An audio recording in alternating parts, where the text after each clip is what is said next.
Hello and welcome to the Play World Cup Season 2. I'm James. And I'm Jason. And we are bringing you Week 2 matches. We have with us, in front of us, joining us, NightFly versus 2K Australia, team number 2.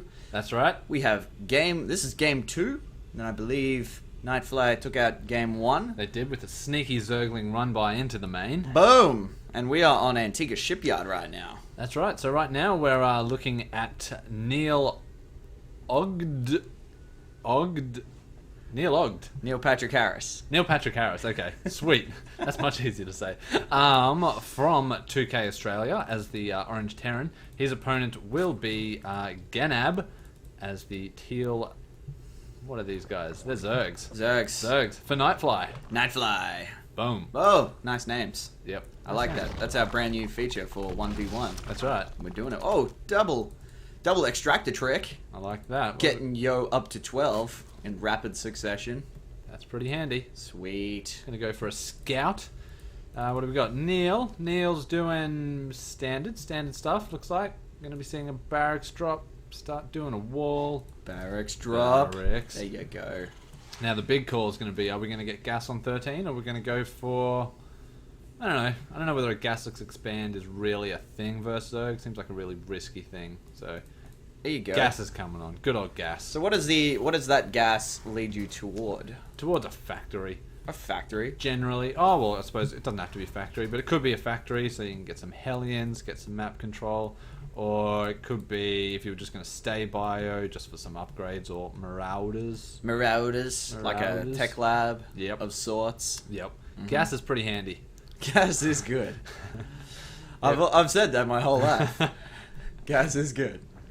It just happened to be when StarCraft came out, it became a resource that you could put a number next to. Yeah, so you became less weird and more like, yeah, that guy knows his StarCraft. Yep. Totally.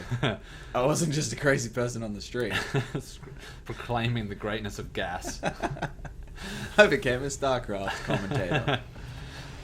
Yeah, and it all makes sense. All makes sense. And here comes the orbital. Ooh. Yep. Well, orbital coming. Neil. What's it doing? Maybe checking to make sure there wasn't a sneaky third, or maybe being sneaky himself, dropping like a proxy barracks, or I don't know. Factories. Get the Hellion. Yep. Get some Hellions or get some tanks. So it's sort of up to the Terran what he wants to do. He could go for a Hellion expand or something like that. Try and get some map control. Ooh.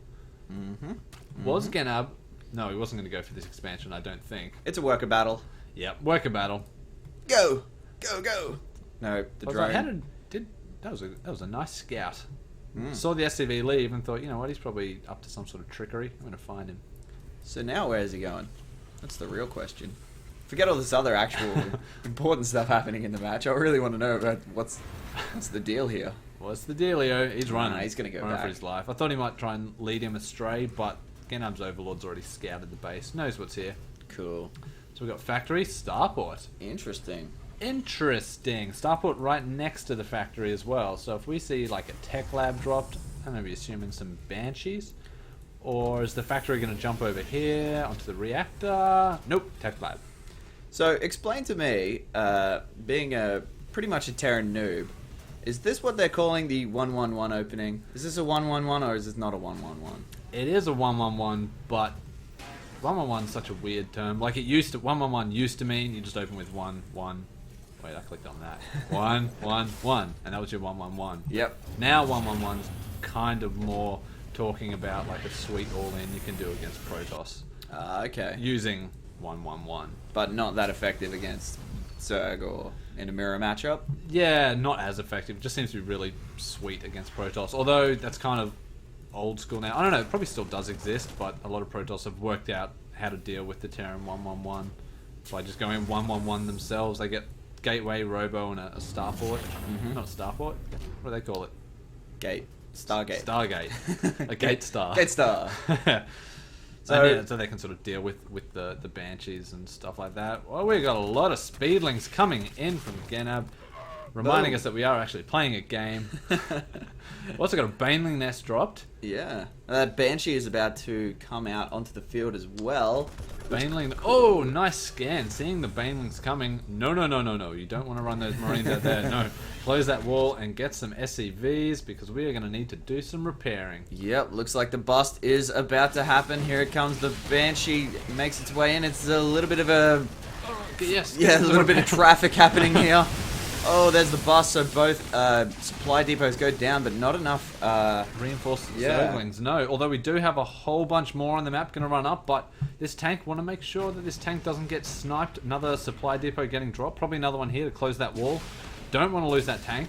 But the Banshee now getting free reign, doing a little bit of damage to these speedlings. Where are those Marines? In there with the idle. Oh, that's actually a lot of idle SCVs. Yeah, they need to start mining again quickly. SCVs have come in, not the SCVs, the Zerglings, but they've got cleaned up nice and quick by those Marines. And no, there we go. Idle, just another one, another couple. Just him. He's taking a smoke break. Just Smoko. In front of the mineral patch. Just having a smoke. There he goes. Nah, he's good now. Another couple of Smokos in the rear with the gear. In the rear with the gear. What have we got? So we got Spore Crawlers now getting dropped from GENAB. He did see that Banshee after his Baneling bust didn't quite win the game like I imagine he wanted it to. Mm-hmm. So it's sort of like alternate strategy now, pretty much. Like that. I mean, it's not really an all-in per se, but if it, if you can't keep repeating that over and over again. No. As this force gets bigger and bigger, that strategy is going to be a lot harder to pull off. Especially if this. Do we have siege? No siege mode. Ooh. It just got started, so siege will be in the mix pretty soon. Yep. So as soon as siege mode gets up, it's going to be a bit trickier to do a Baneling bust like that. Got a macro hatch coming up from GENAB. Glare on the way. Mm-hmm. So it looks like we're going to go sort of into tier 2 now. Type units from GENAB. Yep. But we do have the worker lead going to Neil. So even though that start wasn't an all-in, it did definitely hurt GENAB's economy. It made a lot more Banelings and Speedlings than drones. So what do you think this Banshee's going to do now? Just a little bit of scouting, make sure there's not a third? Possibly. He's doing just clearing the map at the moment, and it could be because this medevac is now loaded up. The Banshee, while it can't kill the Overlords, it can at least spot where they are. Mm-hmm. So if this drop was going to be a secret drop, we've got another medevac on the way as well. Don't fly there, no. There we go. So the Banshee could be used potentially, because he's not sending it in, so it looks like it's just going to be used to scout the map and find a clear path for these medevacs. That's smart play. Yeah, here comes the second medevac as well.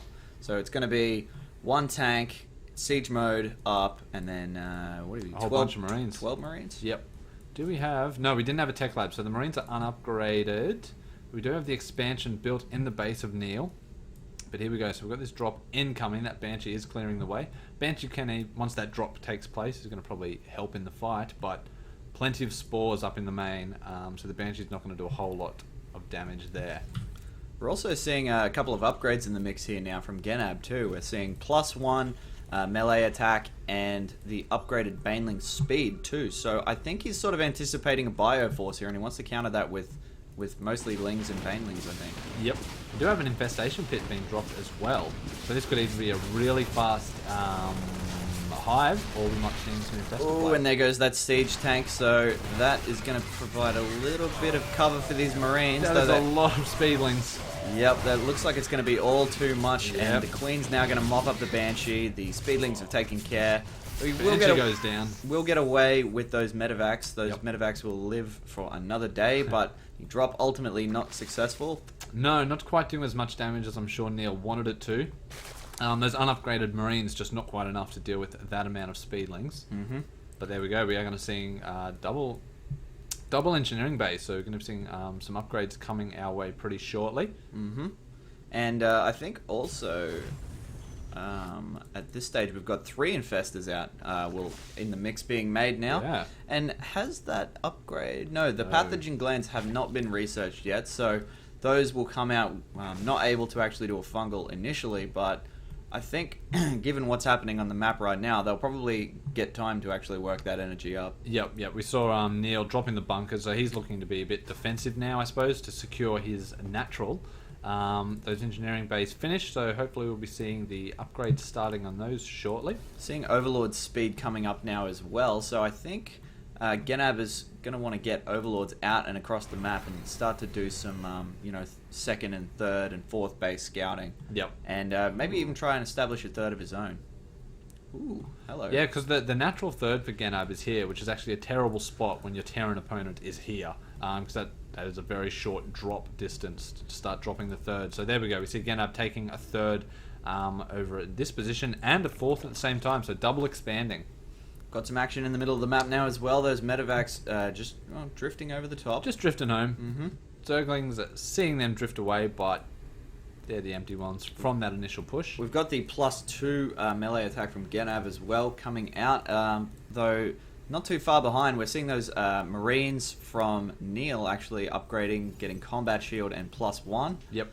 So that should put them on roughly level footing. Well, that's a lot of Zerglings coming out right now. There's 26 in the mix. I imagine a whole bunch of them will turn into Banelings in pretty short order. Yeah, we've got a lot of... we've got Burrow on the way as well. And Ventricle Sack, is that the speed increase? No, that is the drop. That is right. the turning your Overlord into a drop machine. Ooh, which is great, because you don't see that enough, I reckon. No. It's a really underutilized Zerg thing. Yep. Zergs is sort of, I think, a little bit scared of dropping, getting your stuff sniped out or losing too many Overlords to a drop, but nobody ever sees that coming. No, well, I never sort of expect it at all when I'm versing Zerg, but I suppose it is a bit scary. I'd be scared of doing it, I suppose, because it's like flying your supply depots across the map with your army. It is, yeah. So you lose your entire army and all of your supply depots. Yeah, that's right. Wait, why am I doing this? Oh no, now I'm 23 out of 23. Awesome. Yeah, so if you're going to drop, it kind of seems like it needs to win the game. Unless you do a mini drop, like, come in and drop 4 or 8 Banelings or something into a mineral line. That could be handy. Sure, oh, absolutely. Neil just getting a little bit of being a bit annoying, especially considering that GENAB went Infestors and not Mutalisks. He's got nothing to stop this Viking from just taking pot shots at some Overlords. Yep, pretty much. Although we do see the Spire now has been dropped, and so that's going to be on the way. That will mean a few Mutalisks on the map to sort of deal with any air harassment. Yeah, it looks like he's only just made that one Viking just to clear the map. So I really like that move from Neil. It's good. It's sort of a feint almost, like, it forces GENAB then to go, oh crap, I need some air stuff, and put a lot of time and resources into air, and that may not actually be that effective. That's right. We've got a lot of units though here from GENAB, and that I heard Banes. Not too many. 6, 7, 8. Not too many Banelings. But yeah, that's a whole bunch of Zerglings, 3 Infestors with a lot of energy. And we're seeing quite a lot of map presence now from GENAB too, in the fact that he's got his 3rd and 4th up. His 3rd is looking pretty saturated at this point, and the 4th is starting to... well, there's probably a few more to go there, but it's looking good. I think the 3rd now is only just being flown out and landed, so definitely GENAB has a base lead at this stage. And a Harvester lead as well, so he's going to be earning a little bit more income than Neil. But Neil is doing a pretty good job of securing this. He's got his forces out, siege mode up, and just trying to hold the front of his base. He's also got the sensor tower out there as well, which is going to be quite useful for him to see any incoming attacks, any such as this drops or sneakiness. Just a few Zerglings out scouting, because GENAB, I don't think... Nope, doesn't know that the 3rd is up as of yet, because this pesky Viking is clearing all of his sight. Oh, and this might be... No, I thought Neil was about to scout that. I don't think he'd seen... No, Neil has not seen the 3rd or the 4th yet. No, so both kind of operating under very limited vision at the moment. Yep, because Neil knows that there's no base here. Otherwise, he'd be seeing some workers to and froing into the gas and the minerals there with that sensor tower. But, so... Yeah, it would have been good for him to scout these 2 locations just to double check there wasn't a base there. Even just to send that Viking around, that one that's harassing all of the Overlords at the moment would have been a good move, I think. But hello. Here we go. We've got a little bit of a drop here. I don't think GENAB is aware that there's a sensor tower. Oh no, he must. That's on the minimap, right? Yep. So he's going to try and fly this as close to the wire as he possibly can without being spotted. There is a turret here, but there is also... Oh, they've just finished it. They're all bunched up as well. 10 SCVs. Oh, no. Oh, that was... Oh, the timing on that was just awful. Boom. That was a lot. What the hell do we push for this? There we go. Workers killed 13. This is quite a Oh, that was a great move by GENAB. Yeah. Really, for a small investment, he's just crippled the worker count there, and so now there's a 20 worker supply difference, which is quite large, especially considering he's got 4 bases against 3 as well. And we might be seeing a move from GENAB. He's unburrowed those infestors. Where's that Viking? Here, killing more things. A couple of mutalisks here. 1 mutalisk and a queen. Just one. That might not be enough to deal with the Viking, but at least it means that Viking doesn't have free reign, complete free reign anyway. That's right. Neil's clearing these rocks. Maybe going to go up and check that there isn't a third that might be half mining, and maybe even trying to secure this gold. But GENAB has the tower, so you can see these forces sitting here, and it's on the edge of creep. So it looks like GENAB is going to engage with this. A lot of speedlings, banelings rolling in, also infestors. Are they going to use fungal or infested Terrans? What are we going to see? Oh man, that's so much damage. Yeah, that is actually a lot of banelings and speedlings clearing this army up. Oh, I just think that Terran army was a little bit too far spread out. Yep. It was sort of like scattered from the gold to the entrance to the natural, and so there just wasn't enough sort of density there, and it's just allowed GENAB to roll on through. Running into the main, there's not much of his force left, but unfortunately for Neil, there's no attacking force for him, and yeah, Neil GGing out. Those banelings about to cause havoc into that expansion. So, wow, big push there by GENAB. Ended up winning him the game. Yeah, I think it was just a matter of really fortunate timing, and I can see here he's about to transition into Mutalisk as well. So just really good play. Just sort of picked his moment, and yeah, ended up being successful. So, well done. NightFly, they took this one out 2-0. They did. And so that means they get 3 points on the board. Yep. So thanks for watching, and we will catch you next game.